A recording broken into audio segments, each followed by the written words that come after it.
అందరికీ జై భీమ్. నేను మీ పిఎం బాబు సిద్దిపేట్. ఈరోజు చరిత్రాత్మకమైన ఒక యుద్ధం జరిగింది. భారతదేశంలో ప్రపంచంలో ఆదర్శమైనటువంటి యుద్ధం సందర్భంగా ఈరోజు మనం మాట్లాడుకుందాం. 1818 జనవరి 1న జరిగిన యుద్ధం విజయగాథ గురించి చర్చించుకుందాం.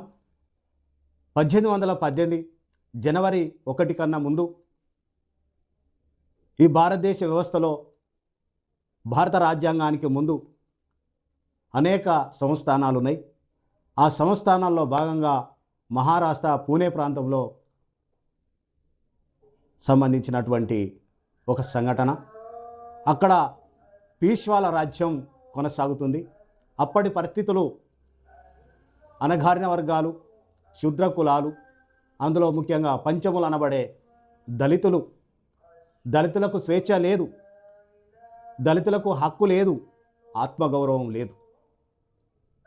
ఆపై క్షత్రియ, వైశ్య, బ్రాహ్మణ చేతుల్లో రాజ్యం ఉండేది.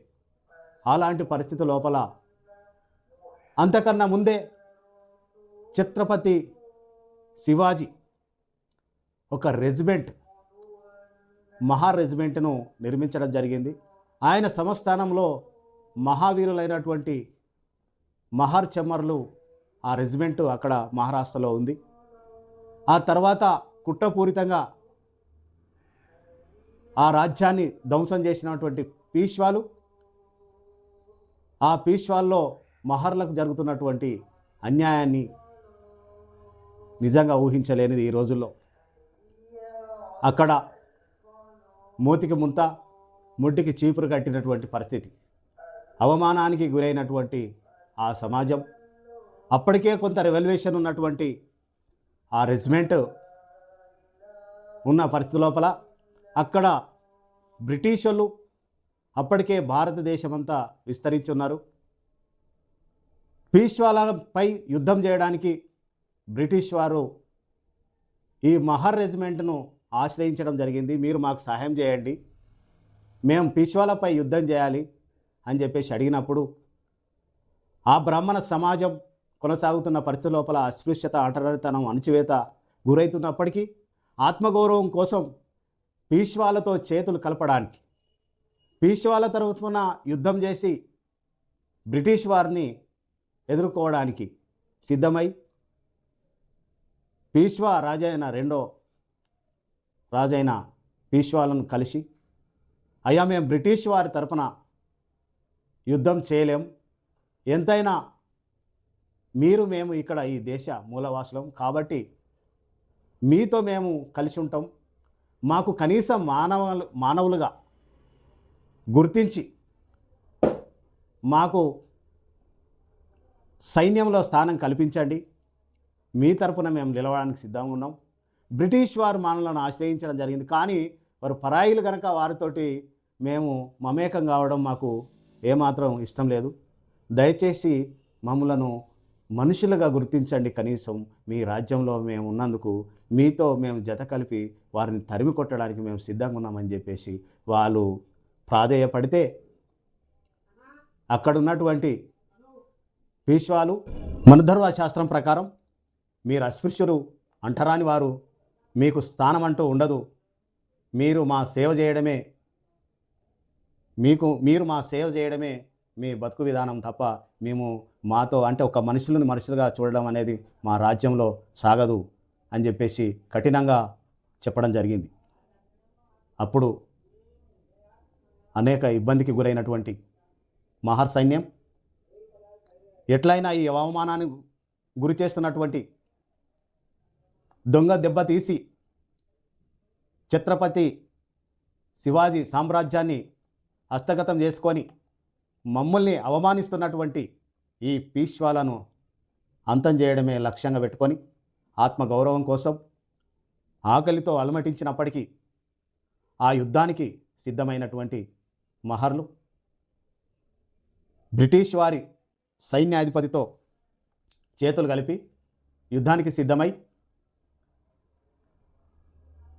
28,000 అత్యంత సైన్యం గల పీష్వా రాజ్యం పైన 500 మంది మాత్రమే ఉన్నటువంటి ఈ యొక్క మహర్షమ్మ రెజిమెంట్ యుద్ధం చేయడానికి సిద్ధపడ్డది. 300 సైన్యం బ్రిటిష్ సైన్యం అయితే 500 మంది మహర్ సైన్యం. ఈ సైన్యం అనేక మైళ్ళ దూరం నడిచి యుద్ధం చేయాలి. అక్కడి నుంచి భీమా కోరేగాం అనే ఆ భీమి నది ఒడ్డున ఉన్నటువంటి కోరేగాం అనే గ్రామానికి వెళ్ళి ఆ తిండి గింజల్లో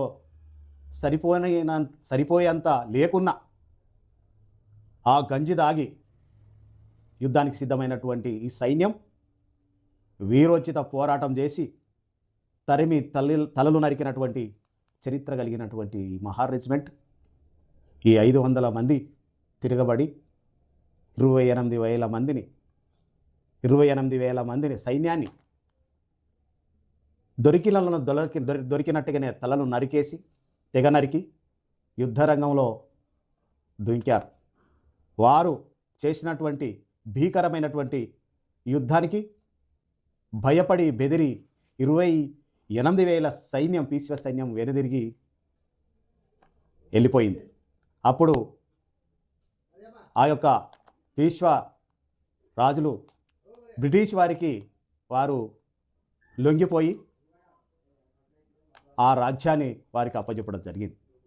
ఇలాంటి వీరోచితమైనటువంటి ఆత్మగౌరవ పోరాటం చేసినటువంటి మహార్ రెజిమెంట్కి సల్యూట్ చేస్తూ డాక్టర్ బాబాసాహెబ్ అంబేద్కర్ అప్పటి నుంచి ఇప్పటి వరకు ఆ యొక్క స్తూపం వద్ద ప్రతి జనవరి 1 నాడు మహా యాత్ర అక్కడ జరుగుతుంది.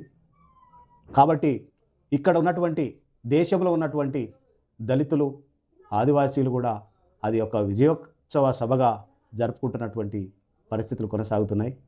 ఇప్పుడున్నటువంటి పరిస్థితుల లోపల కూడా ఈ అణగారిన వర్గాల దోపిడీ కొనసాగుతూనే ఉంది. భారత రాజ్యాంగం ప్రకారం ఇప్పటికీ నడవట్లేదు. మనవాద రాజ్యం అనేది అంతర్గతంగా కొనసాగుతుంది. దాన్ని నిర్మూలించినాడే ఈ ఆత్మగౌరవం హక్కులు అనేది కొనసాగించే అవకాశం ఉంది. కనుక ఈ యొక్క అణగారిన వర్గాలను వాళ్ళను స్ఫూర్తిగా తీసుకొని రాజ్యాధికార దిశగా ప్రయాణం చేయాలని చెప్పి మీ అందరికీ విజ్ఞప్తి చేస్తున్నాను.